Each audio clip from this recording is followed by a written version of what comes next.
All right, everybody. So this is the member meeting for this year. Thank you guys all for showing up. We're going to do a little bit of reflecting on this past year and a little bit of looking forward to the future and what's to come for our beautiful association.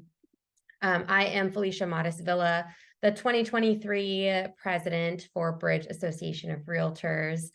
And as we reflect on a year of both challenges and growth, it is important to acknowledge the realities that we've faced, both as an industry, but also as individual people.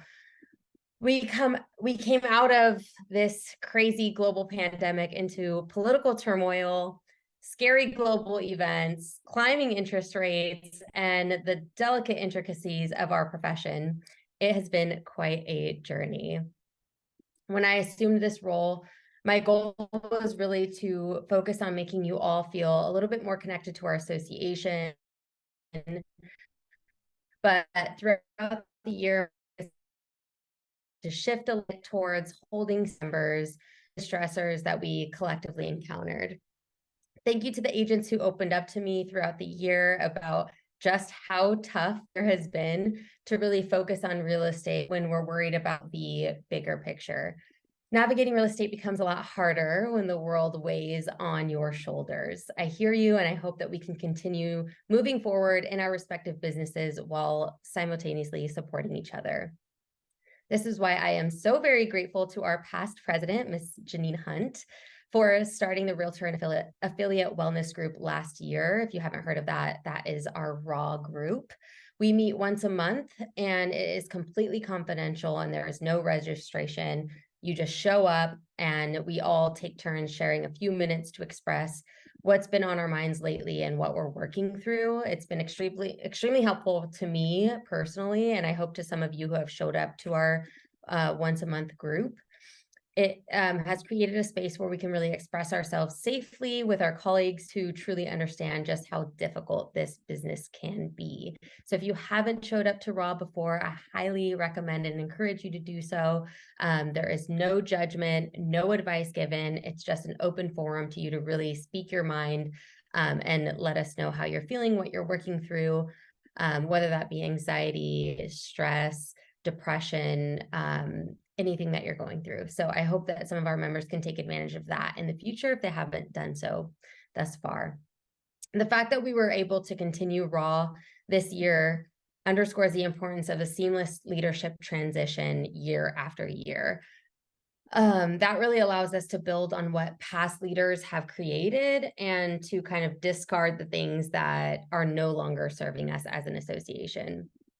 So as we approach this new year, I encourage you guys to assess your business in that way. What worked well for you this year in 2023 that deserves some amplification? And what can we just say goodbye to? It's not working for us. Let's get rid of it. The parallels between our businesses and the association are pretty striking. After all, this is a member-led organization. If you didn't know that, this is your organization. This is your association, and your voice matters. DaVina and I are here to listen. If you don't know DaVina, she's our amazing CEO. Her door is always open. Her phone is always on. I have messaged her in the middle of the night, and she has responded. Don't do that, but it's happened throughout the year. Thank you, DaVina, for all the support you've given me. And it's been really fun to work alongside you this year. And I just want to really stress to our members that both of us are here to listen. And I know Lisa next year will feel the same way. We need your active involvement more than anything else. This is not, we dictate what's going on in the association.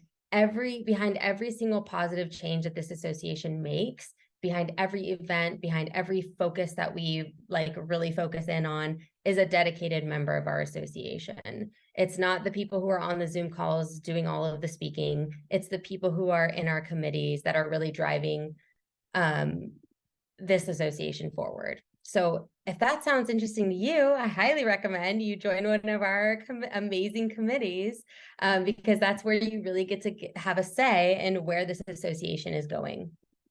For example, our diversity, equity, and inclusion committee is trying its damnedest to advance this association by making it more equitable for all of its members, but it needs your input and your direction, which is why they created the DEI survey, It's now available to all members. Please fill that out, because that is going to give our DEI committee a lot of direction into what they want to focus on in the years coming, in order to make this association the most inclusive that it could possibly be. All right, so it became really apparent early on this year that our members' greatest concern was safety. I did not expect that in the beginning of the year. I didn't know that this whole year I was just going to be having a lot of safety meetings, but that's what happens when you're in a leadership role and your people are telling you that they need something, you jump on it, and that's what you focus on. So in an effort to learn more about what you guys were all thinking and feeling, we hosted a town hall where so many of you showed up. Thank you so much for doing that, by the way. It was an amazing room. You guys showed up to share your concerns, your ideas, and to use the space as a way to really be there for one another while we were all feeling really uneasy. That one meeting led to many others, including one where we invited the police representatives from both Berkeley and Oakland to provide us with insights. And we also had a small closed meeting between myself, our government affairs director, Kiran, thanks, Kiran, our CEO for the California Association of Realtors, CAR staff, a local civic engagement leader, and the president for the Oakland Police Officers Association. So thank you, Kiran, for setting that up, because that was an amazing meeting where a lot of ideas were flowing, and I got to get a lot of background info and a lot about the main reasons why some of these issues were happening. And that's one of the beauties of, I think, being in this role, is the education that you get from it. So I learned a lot, and many of the issues that we face really stem from our local leaders, right? From our cities, who's actually doing the things within our cities that make an impact on each and every one of our lives and our clients' lives. I want you guys all to know that Kiran has been focused on this issue. It has not left his mind. And he's also focusing on the ways that we can impact our overall safety in the area by making sure that we have a say in our local elections. I think we all know how important it is to get out there and vote, but we need to keep this particular issue top of mind as we decide which candidates this association is going to be supporting moving forward. Not us as individuals, but who are we going to be rooting for? Who are we going to be advocating for in the coming elections in order to enhance public safety in our area? This year, as a sort of something that came out of all of those discussions, was people feeling a little uncertain about Broker's Tour. So in an attempt to combat all of that, we decided to host a Brokers Open Caravan, which is where we would meet at the association, carpool together, and go out on Broker's Tour together. Safety in numbers sort of thing. And so it was mostly in the name of safety, but it was also to build new friendships and to meet new people, because there are a lot of groups that go out together. And I thought that would be a cool idea for folks who don't actually have a group within their brokerage or within their small communities. I had people show up, but it unfortunately never really caught the traction that I thought it was going to, and that I was really hoping for. But that's a part of this, right? We test things out, we explore it, and then if it doesn't work, we pivot and we figure out new ways to do it. It's another way that this association is very similar, and being in leadership is very similar to running a business. Sometimes you don't succeed and you just have to pivot from there. So I did hear from a lot of you that loved the idea of carpooling to Broker's Tour, but it was so hard getting anyone to actually show up. And that's the same thing with a lot of our committees. It's like people love the idea of it, but it's so hard to get people to show up in person. So we still love carpooling as an option for a safety measure when you're out there touring property. And maybe we'll find another way to make Brokers Caravan work, or maybe we'll revamp it in the next year and find another way to make it work. So if anybody feels very called and passionate about that, I would love to talk more with you about that, and maybe we can put something else together. But we are open to your ideas for sure. Outside of safety related meetings, we touched on plenty of other topics this year. We held classes for the buyer rep agreement, the RPA, ADUs in our area, fair housing, wealth building, real estate investing, down payment assistance, and so much more. But we don't just learn, We also had a lot of fun events. Legislative Day. I don't know if that's all fun. It's kind of political, kind of business, kind of fun. But that's really where I got my passion for leadership. And so if you haven't been to Legislative Day, I highly recommend it. I'd be happy to chat one-on-one with you guys about what goes on during that. When we go to Sacramento, we meet with our legislators. But we also had an A's versus Astros game, our biggest YPN masquerade ever. It was packed. It was super fun. I think we went like 2 hours over what we said we were going to end at. It was such a fun party. If you guys haven't been to the YPN masquerade, highly recommend next year. I'm sure it'll be around. And we even had a joint event with local associations, which is something we've been talking about doing forever. And I think that's really fun to get out there and network with other associations and people from San Francisco, from San Jose, from Napa, from all over the place. So I hope that that's something we can continue in the future. And our beloved community foundation was super hard at work this year. They planned several creative and fun events. Of course, we had the annual 5K where I did show up a little bit late and everybody had already taken off, but I still finished in time for the dance party. There was dancing afterwards. I think you guys can think of a few members who were hitting the moves the hardest.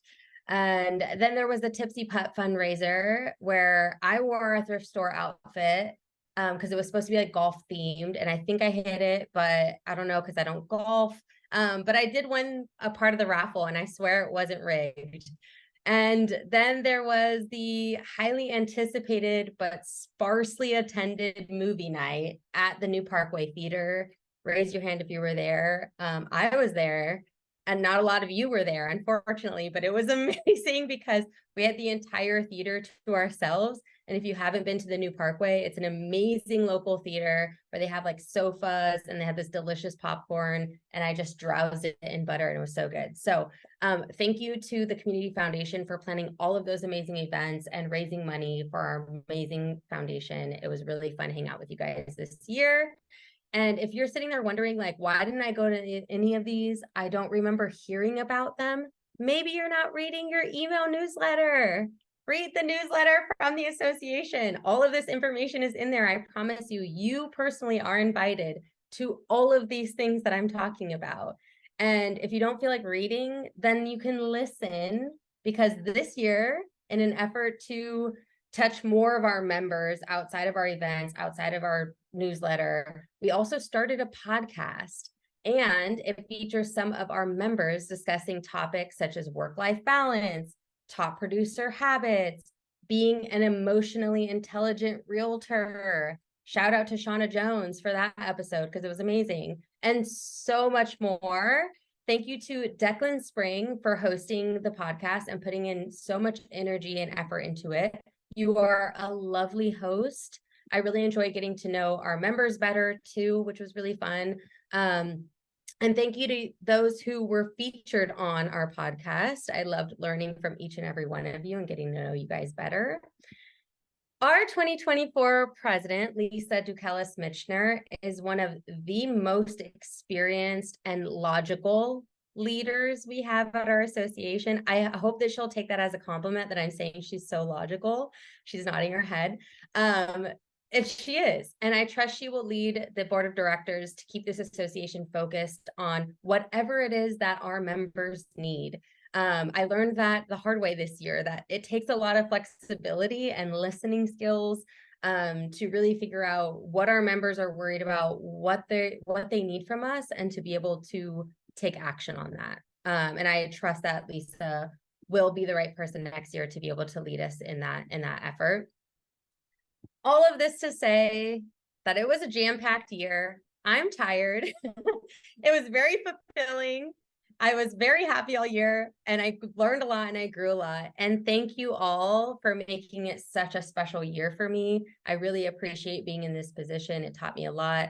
And I hope that I can continue growing and making this association proud and building relationships with each and every one of you guys. And with that, I will pass it over to our amazing CEO, DaVina Lara. Thank you. Thank you, Felicia.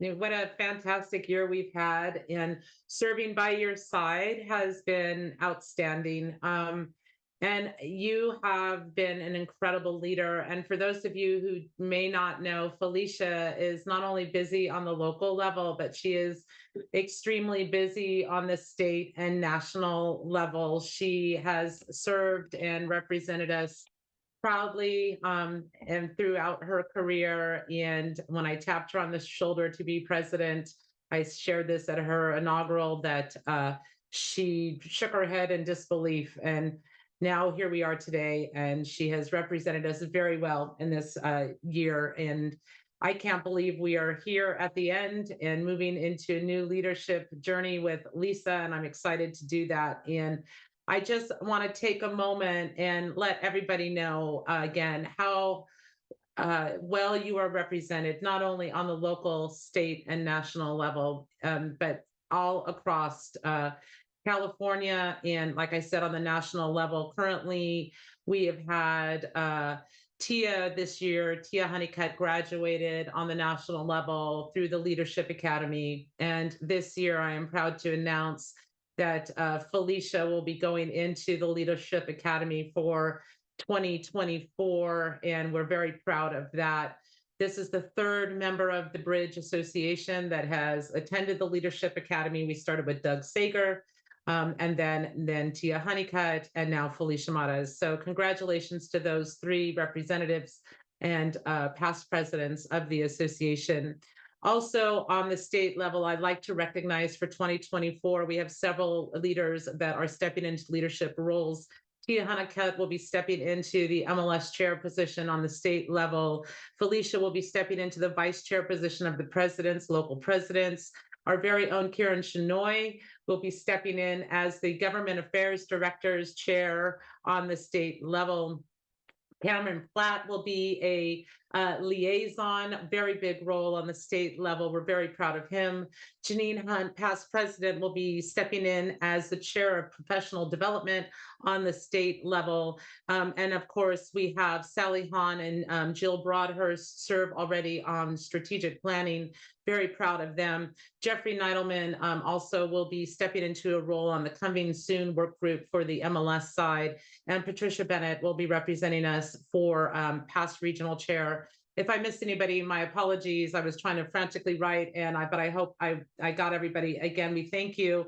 And if you may not know, for the past several years, Tia Honeycutt and Felicia are the official faces of Supra, the lock boxes. You will see them all across the country and big banners and everything. So Bridge is very represented all across the country, and I'm very proud of our team. Just a reminder, we are in dues billing season, and I'm very happy to announce our dues themselves have not increased. Of course, CAR and NAR did do a dues increase this year, but we did not.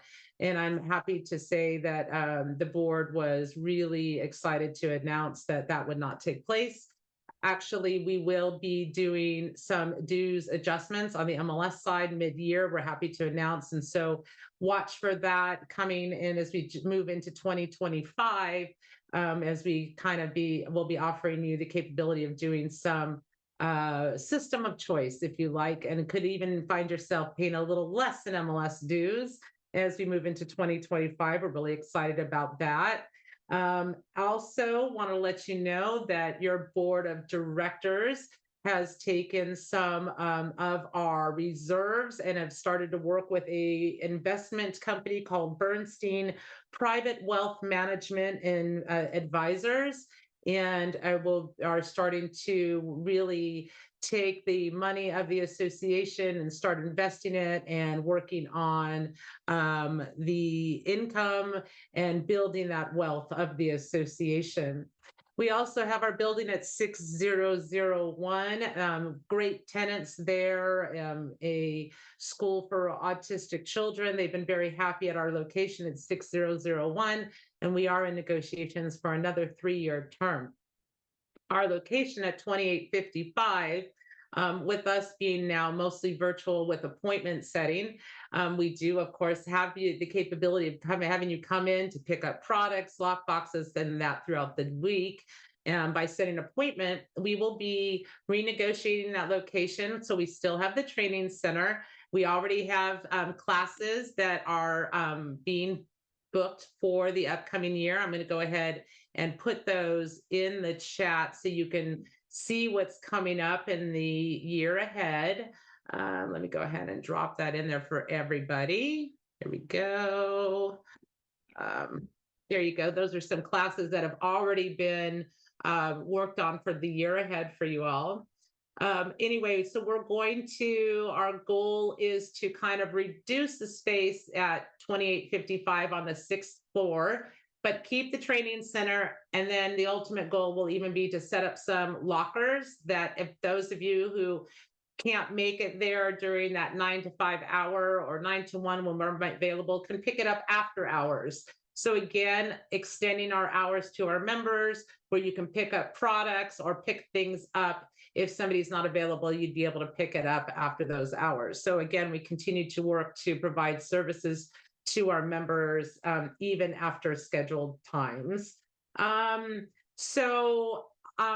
now going to turn it over to my fabulous team, Gustavo, who's going to give you even some more in-depth information about the association and the MLS. So Gustavo, your turn. Thank you, DaVina. Thank you.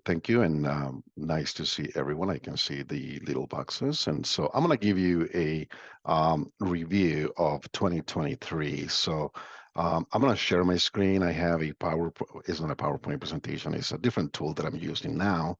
But I'm going to share my screen so that you can see the presentation itself. So,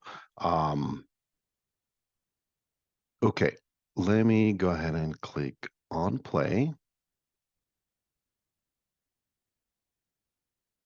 And this is going to take just a minute here to load. There you go. So I'm going to give you the 2023 year in review. And I'll give you information on both the association side and on the MLS side as to what's been happening on 2023, where Felicia has done a fantastic job being the president of the association. I'm very well involved also on the MLS side because she's part of a bigger group. We call it MMG, the MLS Management Group, and this is a committee group with Contra Costa, Bay East, and leadership from Bridge MLS. And we make decisions to the MLS platforms and the different tools that we use on the MLS side. And Felicia is well part of that as well. So. I'm going to start with Bridge MLS, and I'm going to give you an overview of it. I will try to summarize the most important initiatives that Bridge MLS has taken. In 2023, I'm going to talk about expanded market coverage. There is very exciting news, and maybe some of you have seen the news out there, the press release on the expanded market coverage that we're going to have in 2024. The new website launch that we did for Bridge MLS also, I'm going to show you that as well. So Bridge MLS is always trying to provide the best service and listing coverage to our participant subscribers.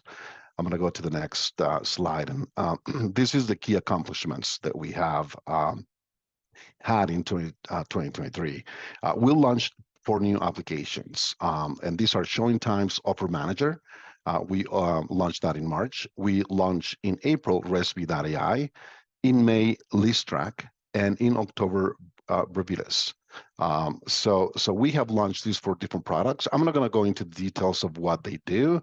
This is information that you can actually find on our website, and I'm going to walk you through the website in a minute, and I will show you where you can find this information and details on these new 4 applications that we have for Bridge MLS subscribers. We continue to expand the product portfolio, and there's 2 other new products that are in line to be released, and we are hoping to have them released on first quarter of 2024. This is RE Distribute and Top Hap, and that information on those 2 products will be on the bridgemls.com website as well. New markets, we have expanded presence by entering into an agreement with Tuolumne County Association of Realtors. So this is official.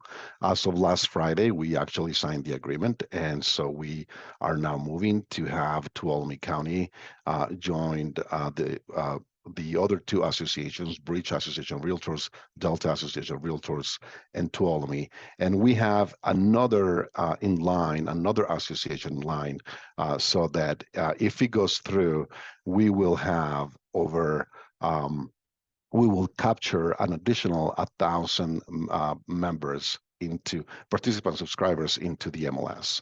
So that is a big expansion. That we are the few of the MLSs, if not the only MLS in 2023 that had expanded in Northern California. So we're very proud to say that. So the coverage that we're doing with Tuolumne County, like I said, we're very excited about that. It builds a strong reputation for the MLS that we service, and we continue to work with the NorCal MLS Alliance. The bridgemls.com website, and this is something that we plan on doing since last year, and we were able to actually do it this year. We have completely redesigned the website, and the new site puts the agent contact and the search of listings right front and center of the website. So it puts our subscribers at the heart of the experience of the website itself. So what I'll do is I'm going to do a new share, and I'm going to jump right into the website so that you guys can actually see it. I'm going to share the other screen, and it's going to switch real quick. And I can see that you probably can view the website. Yes. All right. And you can see that at the center of it, you can search for properties. It is right in center, front and center. And you can do a map search. You can find a realtor within the database. You can find the open houses. So this is public. So the public can find you as an agent that service the area. All of the information that we had on the old website, but better displayed on the new website, is found in here. MLS News, newest listings. We have an algorithm that picks up on the newest listings, and then we display them here.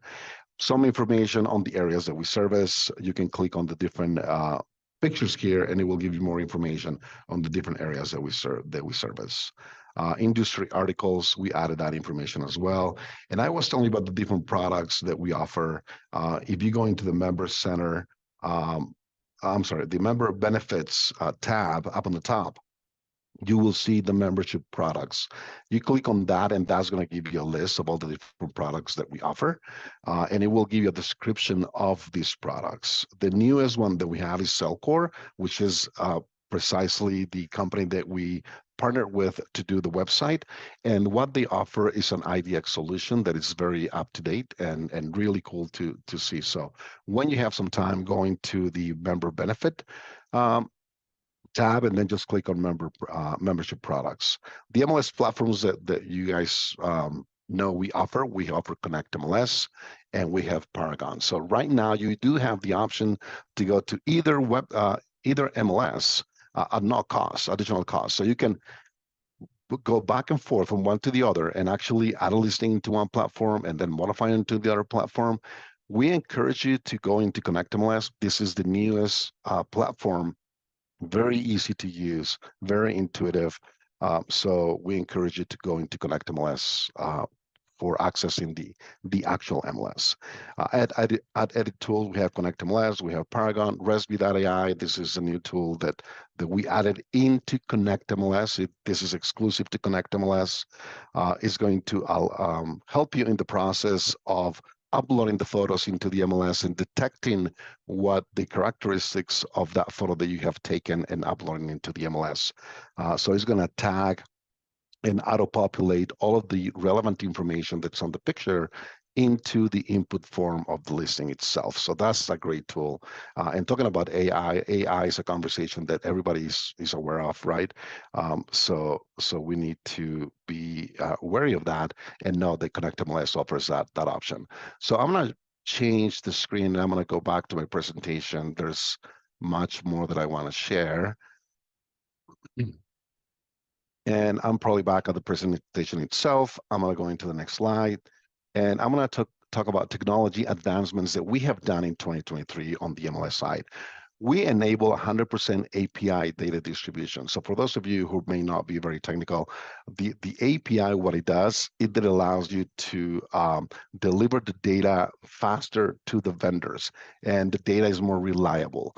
100% API distribution has improved the data accuracy.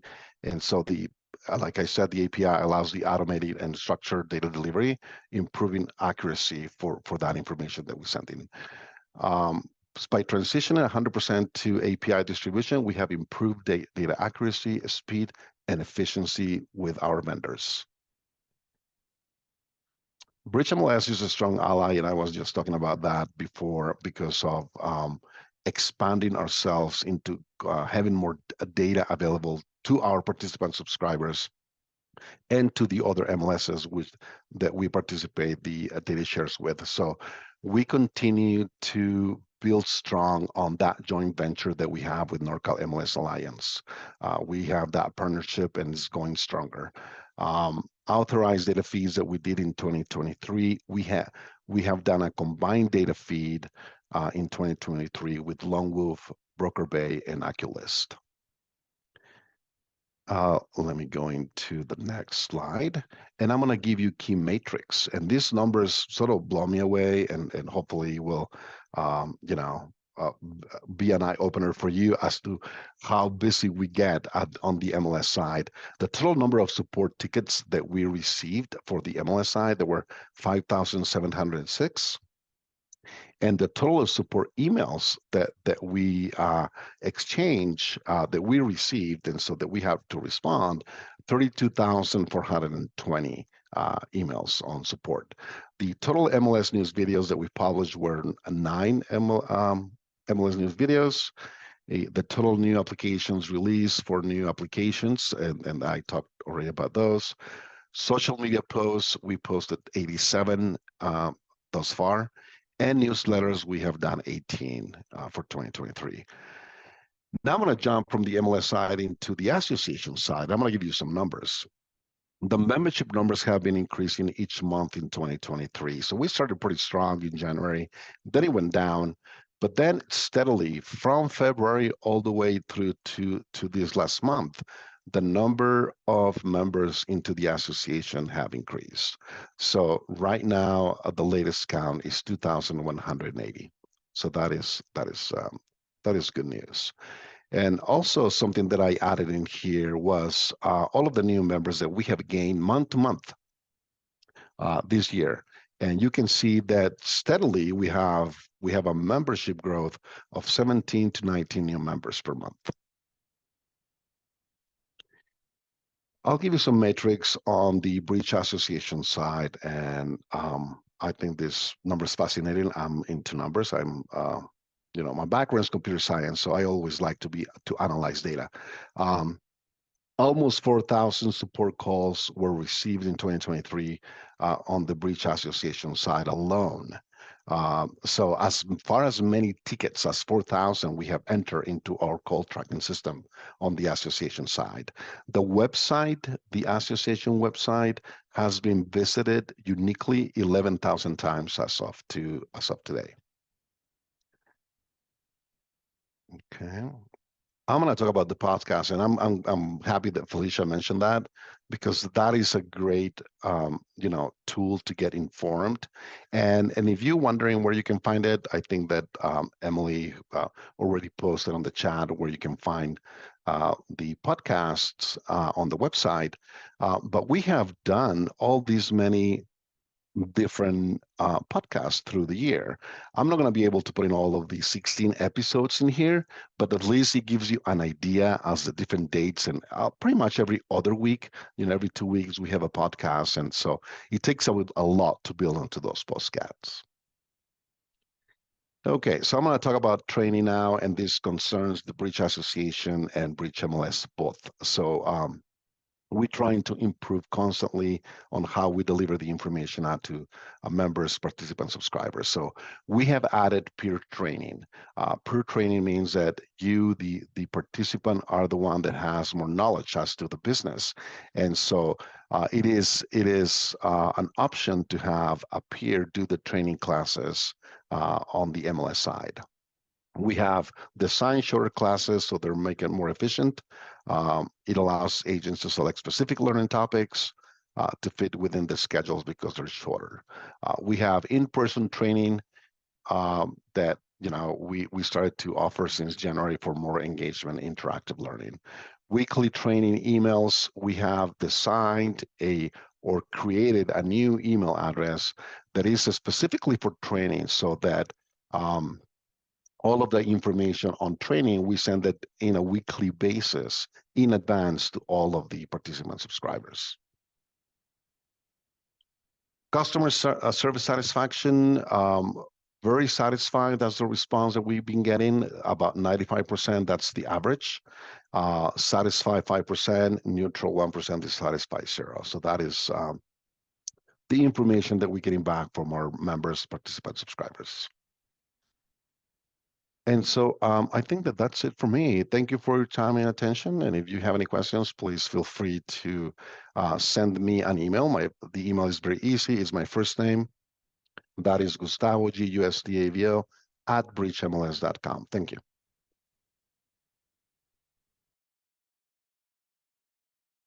Great job, Gustavo. Thank you so much for those numbers. I mean, your report was amazing. I have a correction to make.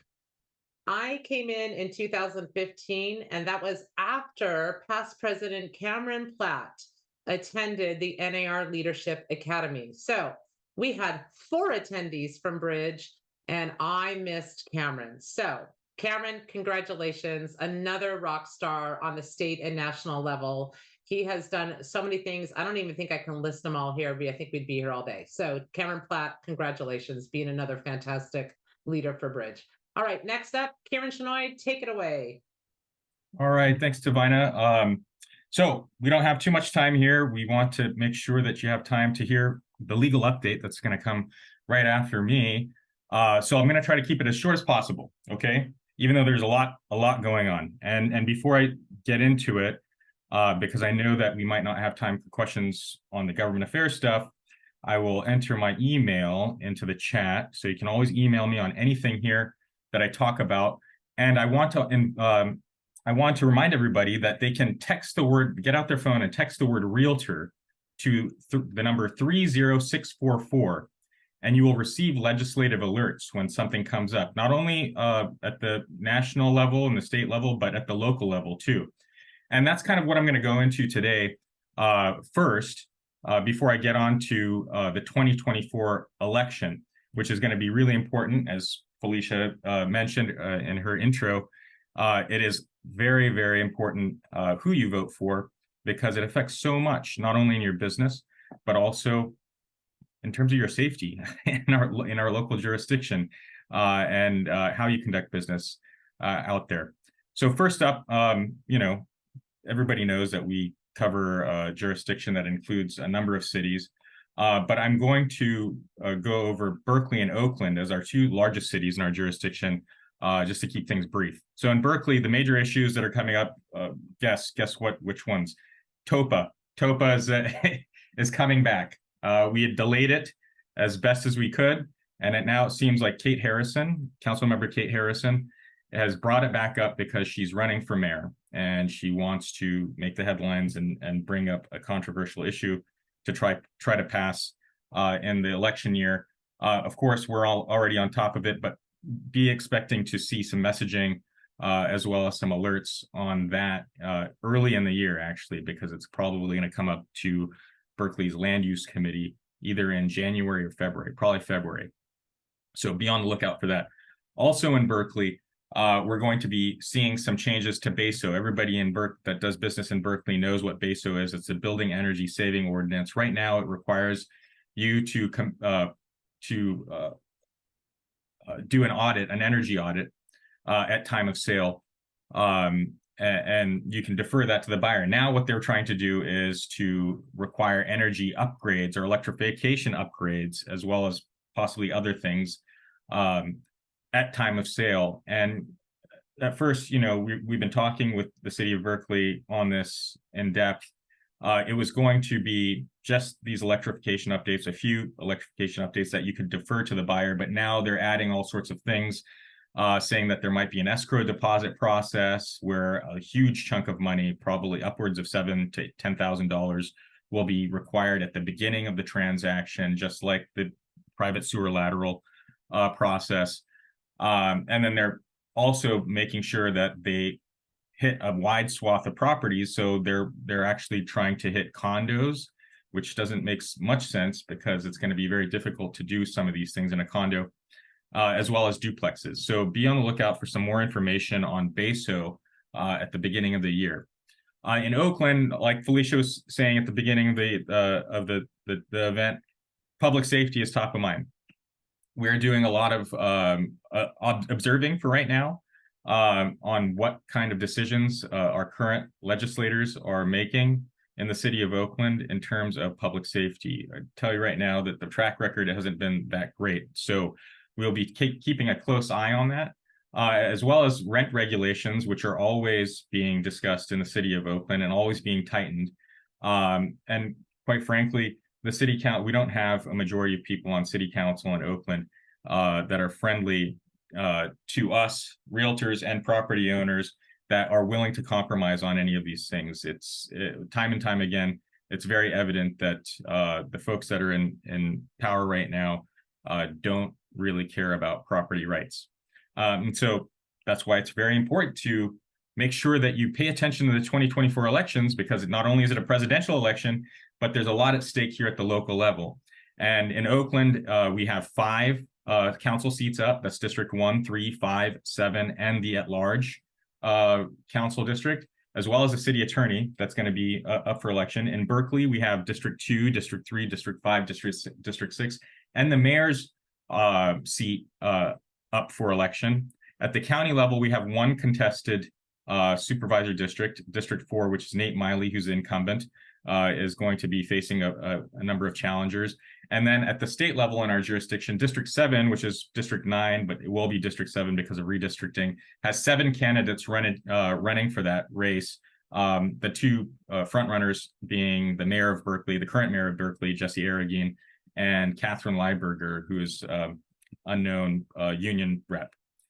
On the local ballot, expect an infrastructure parcel tax to come up in Berkeley. And Oakland, expect a public safety parcel tax to make it to the ballot. And at the county level, expect a $20 billion bond for affordable housing that's going to cover the 9 Bay Area County region. And that's going to include not only Alameda, Contra Costa, Marin, Napa, San Francisco, San Mateo, Santa Clara, Solano, and Sonoma.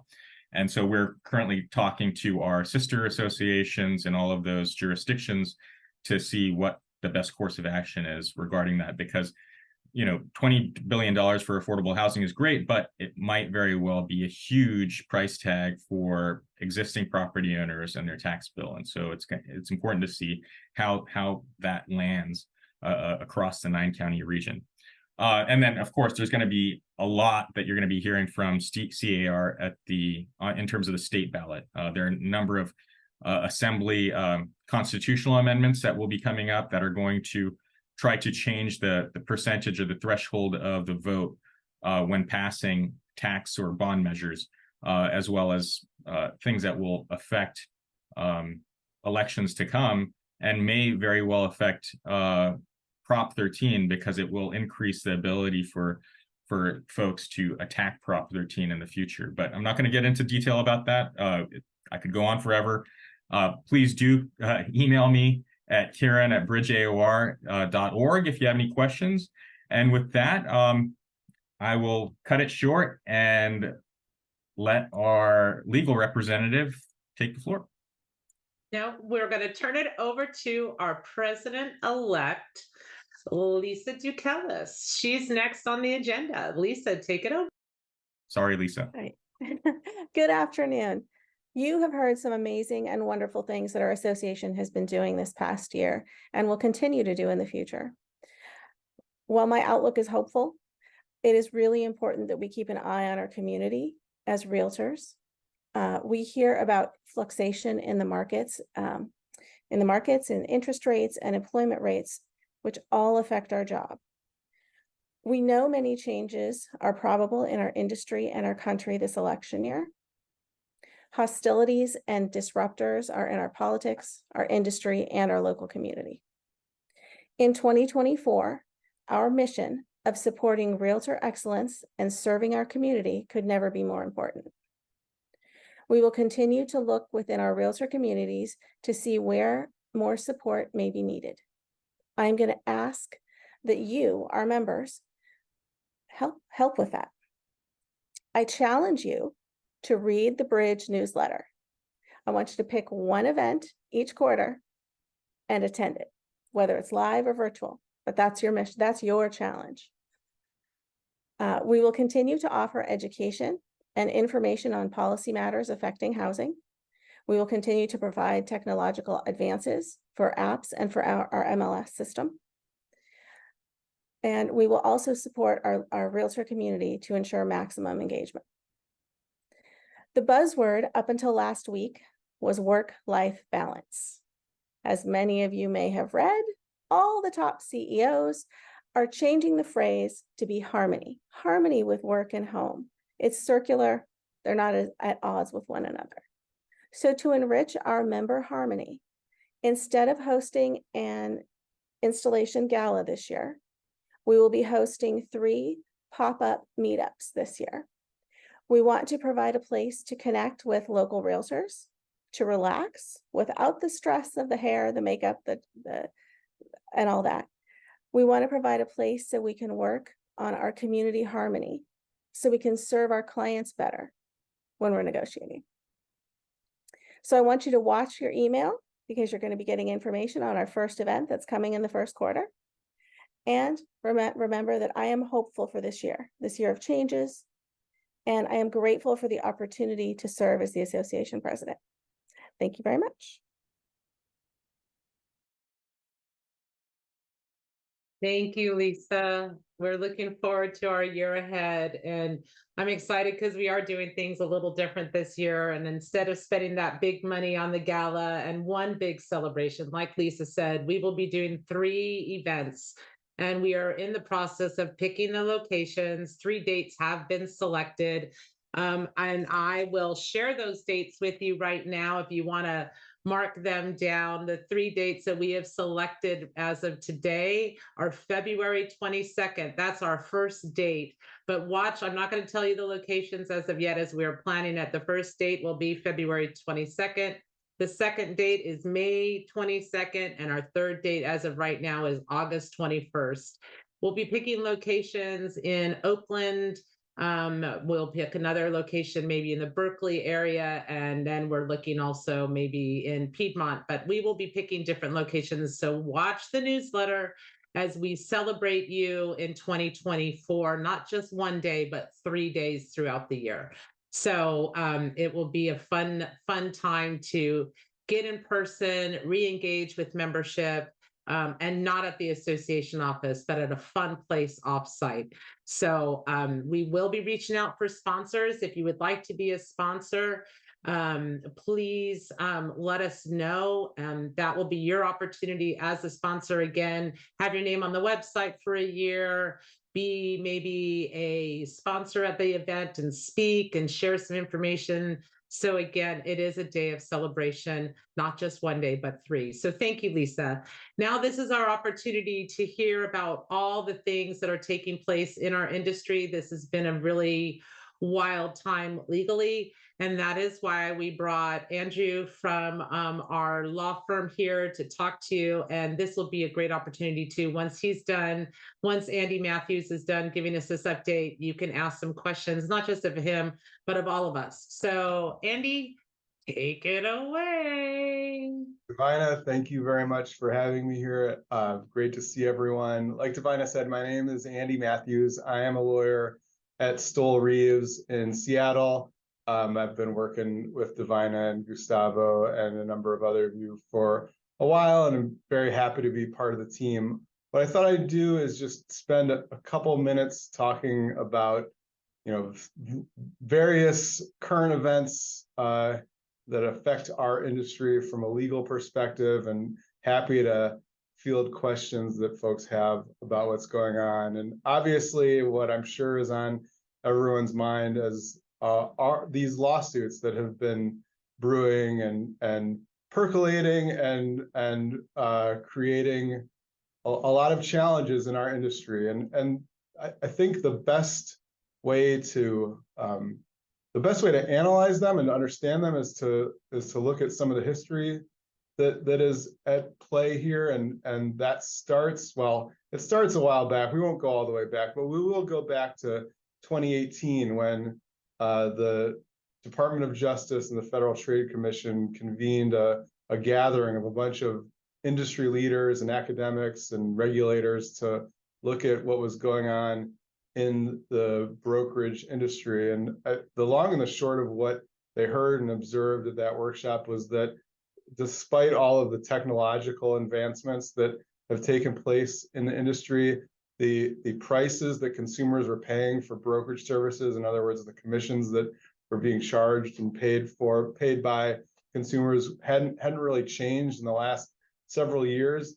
And you can look at that workshop as sort of the inflection point, because it was after that, it was very shortly after that the first lawsuits started getting filed, and the investigations by the Department of Justice started commencing.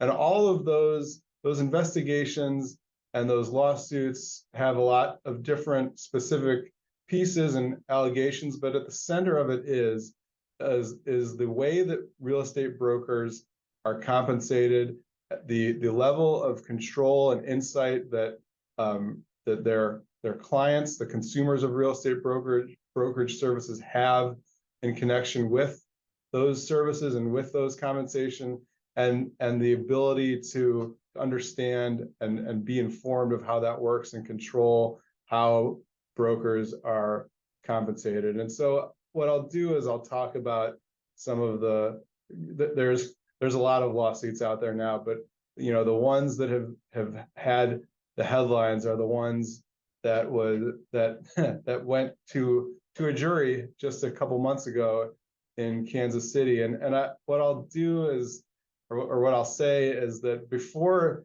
that jury verdict happened, back in the summer, there were a couple of settlements, and those settlements were with Anywhere and Remax, who paid $83.5 million and $55 million respectively to settle claims that had been brought on behalf of sellers who claimed that the group of defendants, which consisted of the National Association and various large franchisors, had conspired to keep compensation paid by sellers artificially high by requiring sellers to make a mandatory offer of compensation to any buyer's broker who brought a buyer to the transaction without oftentimes without the seller's knowledge, and certainly without the seller's ability to participate in a negotiation with respect to the amount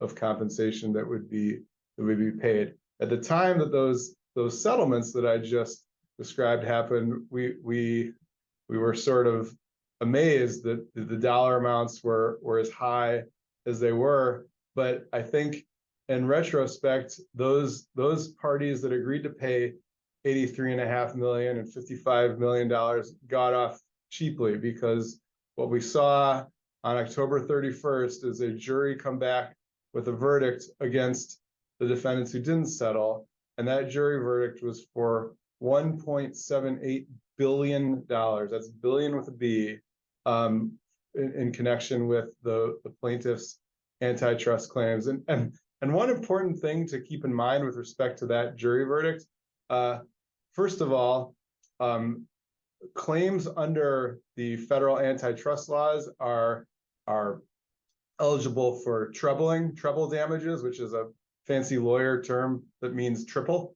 And so the ultimate, once the proceedings in the court are done and the damages award has been finalized, it's most likely going to be somewhere north of $5 billion. The other thing to keep in mind is the case that we're talking about that went to trial and verdict in October is just the state of Missouri, and it's just sellers. There are lawsuits going on that had been filed before that one was filed that address and involve much larger geographic areas. And equally importantly, since then, I literally I've lost count of how many copycat lawsuits have been filed since this verdict came down in all areas of the country against organizations and franchisors, large and small, that essentially mimic the claims that have been made, that were made in that trial that went to verdict.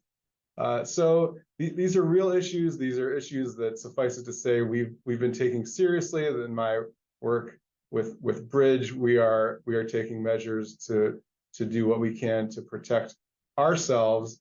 But what I think I'd like to do is open up the floor for questions that folks have about any of this stuff, what's going on in the country, et cetera, with respect to these claims and lawsuits. If you have any questions, just raise your hand and we'll take them in order. Anybody? Well, there you go. So there we go. Okay, Betsy, we'll start with Betsy first. Hi, thank you, Andy, for clarifying all that. I am wondering if you have any sense of, is this going to be something that it's going to just be business as usual moving forward, or is this going to really have an impact on it seems to me the buyer's agents are going to be impacted a lot. Yeah, I mean, I don't think that anyone is going to make it through this process that we're seeing now without undergoing some significant change in the way that they do business. I think, it's interesting. Different parts of the country are reacting differently, and there are different things going on. I just finished teaching a class to brokers here in Washington State who are getting ready to usher in a change in the agency law here in Washington that, among other things, is going to require buyer representation agreements for pretty much all transactions, all buyer relationships. So whether or not you're in a place that requires buyer representation agreements or not, I think that having them is critical, because it helps. It guarantees that your client, the buyer, understands how compensation works, how you are being compensated, why you're being compensated, what you're doing in order to earn the compensation that you are being paid. Those are the things that are at issue in these lawsuits. The issue at the end of the day, when it comes down to it, is transparency and whether or not the consumers have visibility on what their brokers are being paid and where the money is coming from, i.e. who is paying for it. I mean, we went through a long period of time where buyers brokers were explicitly permitted to represent to the public that they work for free because the seller pays their commission. We know, of course, that's exceedingly misleading, and it is no longer a practice that is allowed. But that's the sort of one of the historical aspects of the industry that gives rise to misunderstandings about how brokerage works and how brokers are paid. And I think things like that are going to be necessarily up for change and revision. Felicia.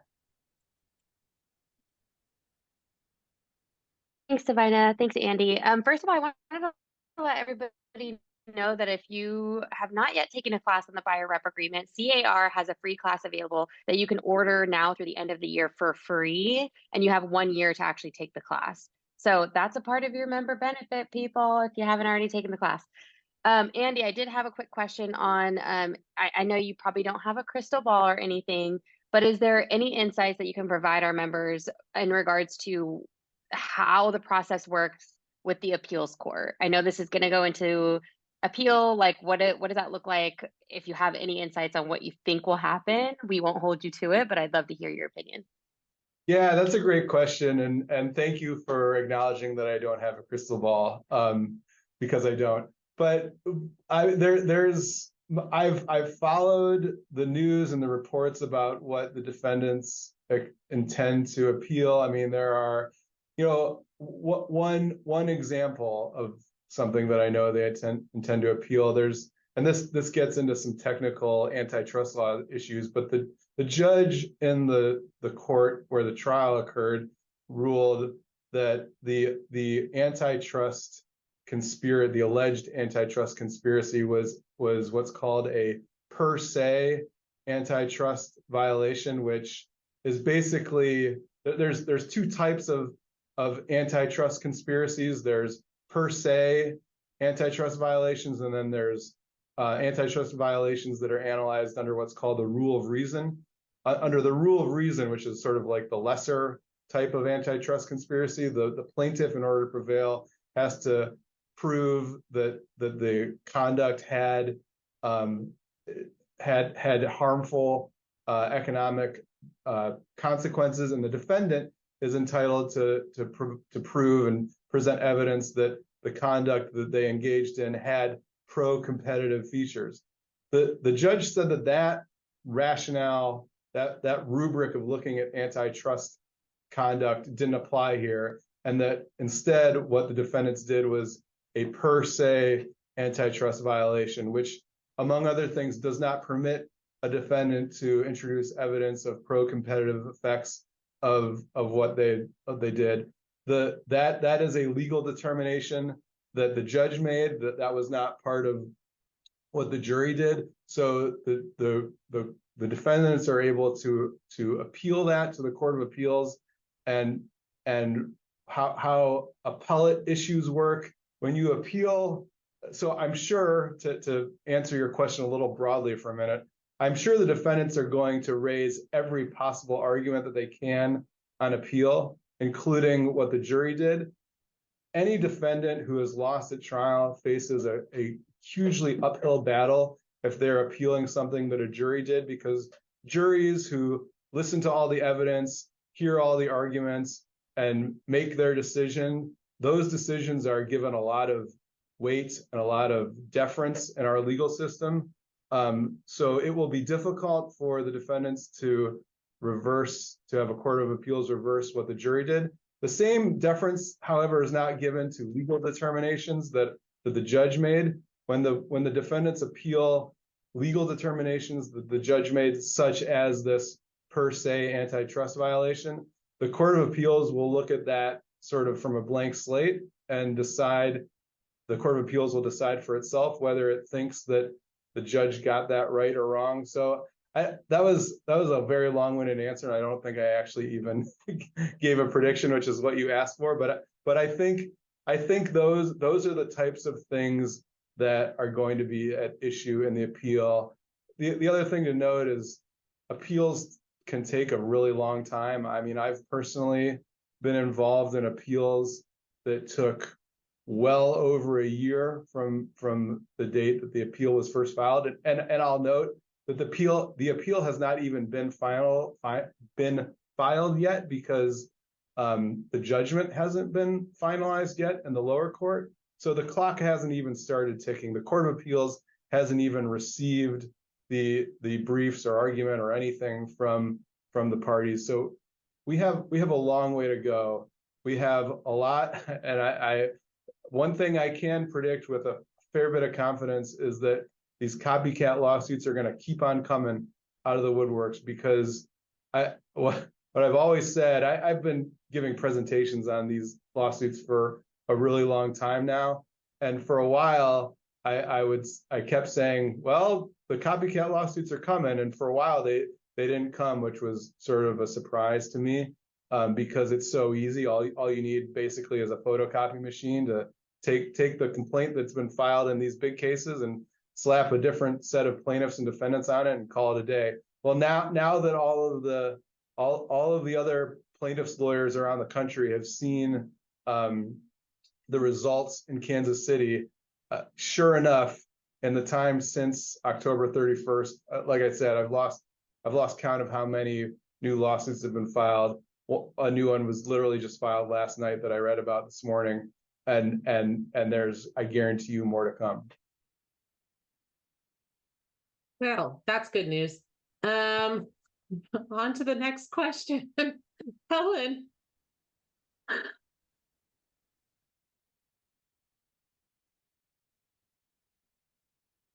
There. Did we lose? Hi. There we are. I had to press a lot of buttons all of a sudden.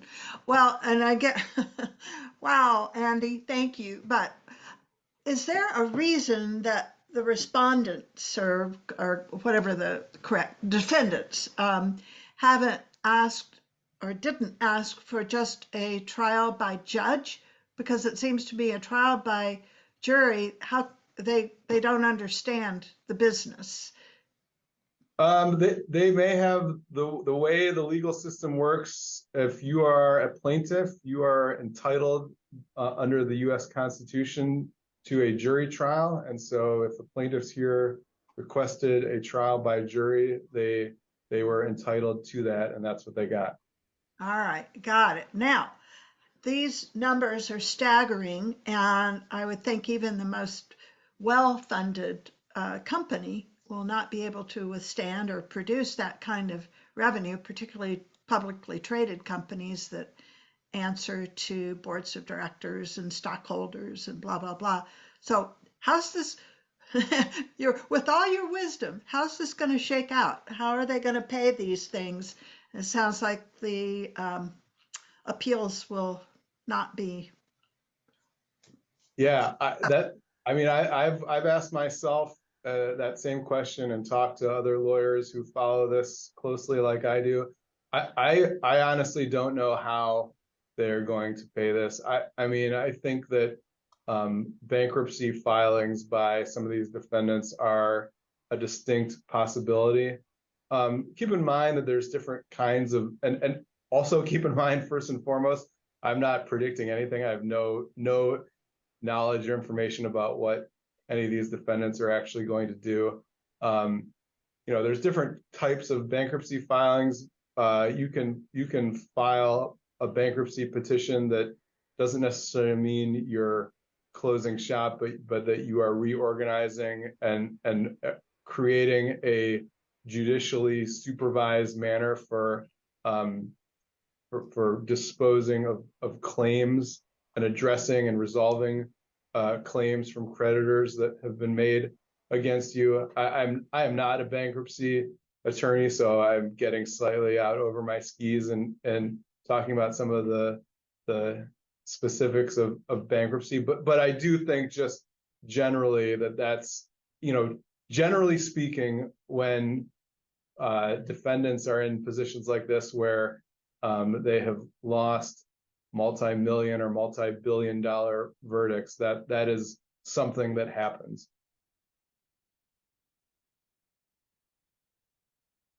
All righty, Steph, you're next. Yes, Andy, thanks for being here and answering our questions. Can you confirm, let's talk about that jury. Can you confirm if the judge demanded that the jury, no one on the jury is a homeowner? I don't know if that happened or not. Yeah, I've been hearing that, and I would really like to know the truth on that one. And if it's true, I would love to see if them appeal on that. I mean, that seems very unfair. Just what Helen was sharing about, some people not understanding the business. So, And the other thing I think I was going to bring up, let's see, I think you mentioned,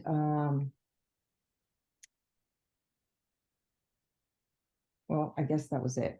I was going to ask another question, but that's it. All right, thank you. If you don't know the answer, I appreciate you. And I will confirm that I don't know the answer, but I'm not sure I would be surprised if that had happened. Keep in mind that someone who is a homeowner would be a class member in the case, and it would certainly create a potential conflict to have someone who's a class member also be deciding the case as a juror. That's how that works. I see. Okay. Well, and I hope they're also going to consider how this could impact people who are new homeowners and don't have a lot of money to be able to pay a buyer's agent's commission. Well, that's a really good point, and that's a point and question that people raise all the time every time I talk about this. And the thing that I always say, and again, I still don't have a crystal ball, so don't treat what I'm about to say as a prediction. But the observation that I always make is that, you know, if you think about where the pressure is coming from where some of the pressure is coming from in these cases, it's the federal government, the Department of Justice, that is investigating and asking questions about the nature of compensation and suggesting that buyers, brokers' compensation ought not to be tied to or reliant upon the listing broker's compensation. And at the same time, you've got another part of the federal government that is responsible for lending requirements that include restrictions on borrowers' ability to use loan proceeds to pay brokerage commissions. Right. So it seems to me that one of those competing factors ought to be able to give way to the other. In other words, if it's important to the federal government to change the economic structure of real estate brokers' compensation, the limitation or the restriction on a borrower's ability to pay their broker using loan proceeds ought to be revised. And I see no reason why it couldn't be revised. But again, I have no inside information about that. Thank you. Are there any other questions for Andy? Hi, I'm sorry, I can't find the raise okay. my hand thing. Sorry. Okay. All right. So Heidi, we've got Jeffrey is right before you, and then I'll call you right after him. Is that okay? Thanks. Perfect. I got you in the queue. All right, Jeffrey, and then Heidi. Hi there. So thank you for arranging this, DaVina and Felicia and Lisa. And I just wanted to say, Adam, your insights are really, really great to hear. And I was just curious because I've tried to look it up and I haven't found any information. Who are Burnett and Sitzer and why are they so pissed off and why did this happen? What did they sell a house and suddenly went back and looked at their listing paperwork and discovered that they were paying a commission to a buyer's agent and suddenly came forward and didn't change their mind about that? I mean, what are the actual origins of this? Well, yeah, I mean, so those names are the class representatives of the plaintiff class in the case that we've been talking about. And yeah, the claim is essentially that the home sellers sold their home, they paid compensation to their broker, the listing broker, who then, pursuant to a mandatory compensation rule, shared their compensation with the buyer's broker, and the seller wasn't involved and did not have any say in the amount of compensation that was paid to the buyer's broker, did not have any say in the fact at all of the sharing of compensation paid to the seller, to the listing broker. That's the basic simplified gist of the legal claims that have been made in that case and all the other cases that have been filed on behalf of sellers. Heidi.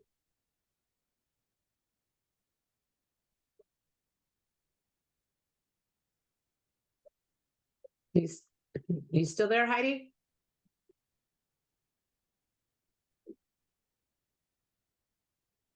Sorry about that. I'm on my phone and it's that little thing on the bottom just keeps disappearing.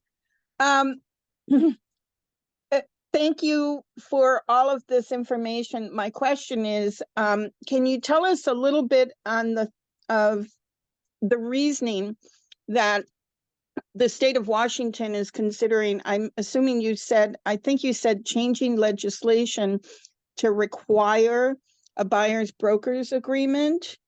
Kind of tell us a little bit on that reasoning. And I don't know if you know the answer to this, or if any of our leadership knows, is California taking that into consideration? CAR. I know we have to do it through our legislature, but is CAR in discussions at all about requiring a buyer broker's agreement? Thanks. Thanks. Well, I guess I'll take the second part first because the answer is short, and the answer is I don't know what CAR is up to, or any legislatures in California. The first part, why did Washington do that? My understanding of what was going on in the Washington legislature is that they wanted to enhance transparency and to modernize Washington's agency law. Washington's law hadn't really been revised in any material way in about 25 years. And so the legislature thought that it was important to make some updates and to increase transparency, make it easier for both buyers and sellers to understand how agency works and how compensation of real estate brokers works. And so that's my understanding of why they enacted the changes that are going into effect on January 1st here. Heidi, I will let you know that CAR as of right now is not making it a requirement, but they are encouraging and training as much as they can on the forms, the buyer brokers agreement forms, and they are trying to encourage the use of the form as much as possible. One of the things that they do say is that on like the commission part, that a lot of our forms have some great protections in our forms that we utilize currently through CAR. And so California is a different kind of state in the fact that our forms are are designed in a way that was already has almost like a protection in it regarding the cooperation and compensation side.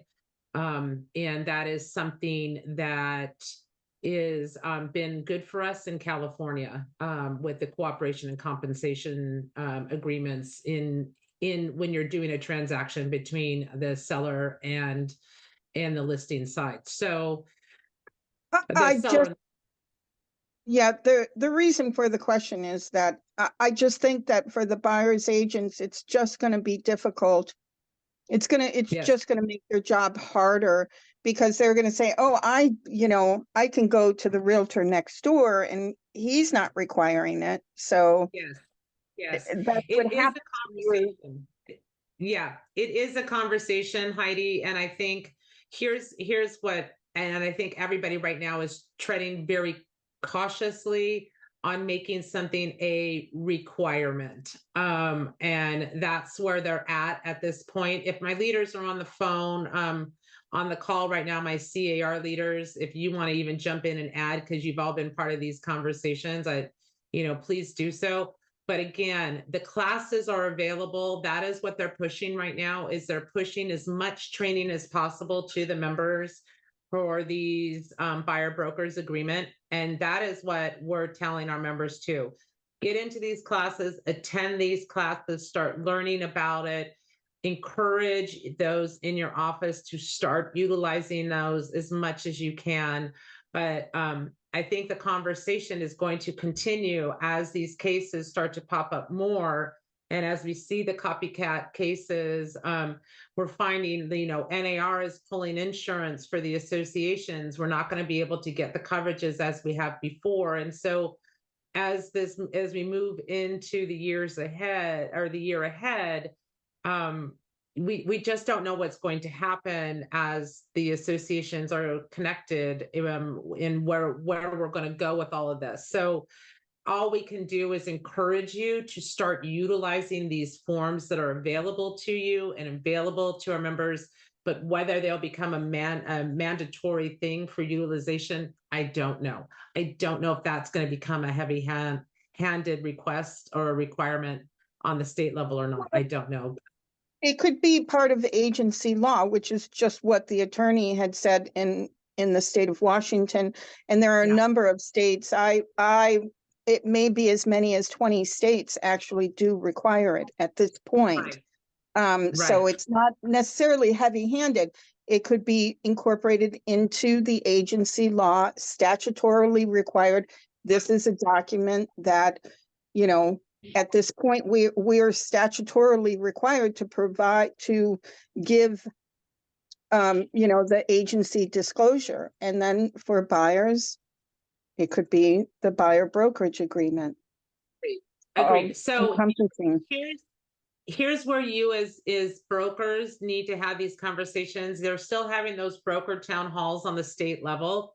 Is have those conversations on the state level, and that's what you need to let CAR know. What I like about dealing with a firm at a different state that is more advanced is that they give us a viewpoint as to what in a direction we should be going. And I like that about working with Andy and their firm, because Washington has been dealing in a way that is a way that I think we should be going as an association in MLS. And it helps have a different discussion in how they're dealing with to take to the state. So and as a matter of fact, the California has even asked me to, give them Andy's contact information, because they want to have a conversation as to what they're doing in Washington and how they're handling that. So I think this isn't over yet. I think we're going to continue to see California move in a direction that may look different to California, but maybe the direction that other states are having. Stephanie. Okay. Just very quickly, you mentioned something about insurance and I didn't catch it. Please repeat. Oh, no.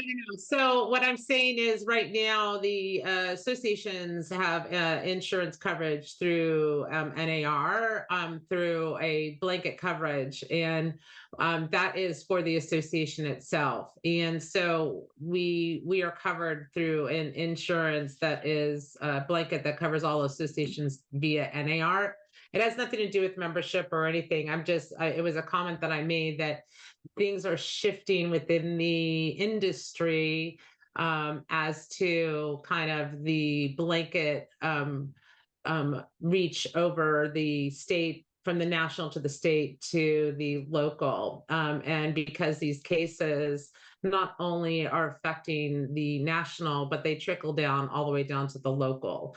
So the conversations we are having with our attorneys and everybody is, how can this affect the, not only the national, but it comes all the way down. And so we are always looking to see what we can do to make sure that we as a local association are always protected independently of the state and the national level, because these lawsuits, we want to make sure that while we are under that umbrella, we are still an independent entity. And we always want to make sure that we are looking to protect our membership and our structure, and not to be made sure that we're not going to be affected, or try to be as little affected as we can by the possibility of these cases coming down and trickling down and somehow touching our membership and us as a independent association.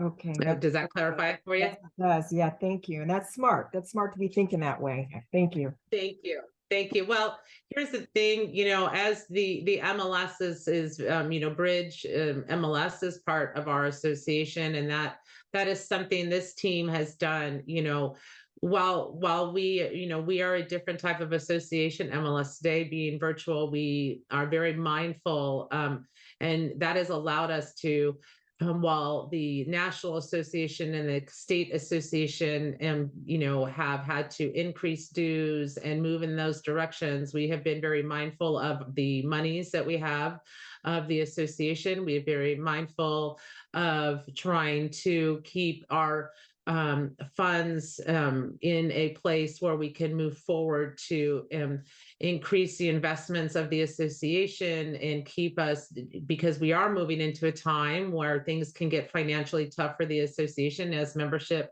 goes through a transition and change. We all know that that's what we're going through right now. And so we're being very mindful of the monies we're spending, investing appropriately, doing everything we can to keep us strong financially and strong in everything that we're doing.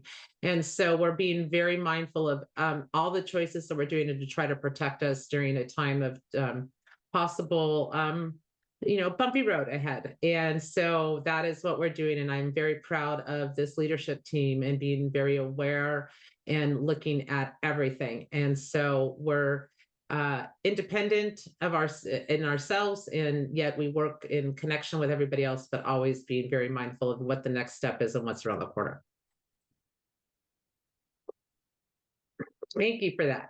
I appreciate that. Any other questions, not just for Andy, but for Felicia, Lisa, Gustavo, or Kiran? This is a great opportunity to talk to our team. And please know, if you or anybody in your office ever has any questions, concerns, they just want somebody to talk to, I don't care if they need somebody to complain to or just give us good news or whatever, you always have the capability of contacting me directly. I'm going to put my direct number in the chat here. Like Felicia said, you can contact me anytime. And if you can leave me a message. You can text me at that number. You can send me puppy pictures. I don't care, but you can contact me anytime you want to. Please do. I am available. I am not the kind of CEO that you can't talk to. You can always reach out to me.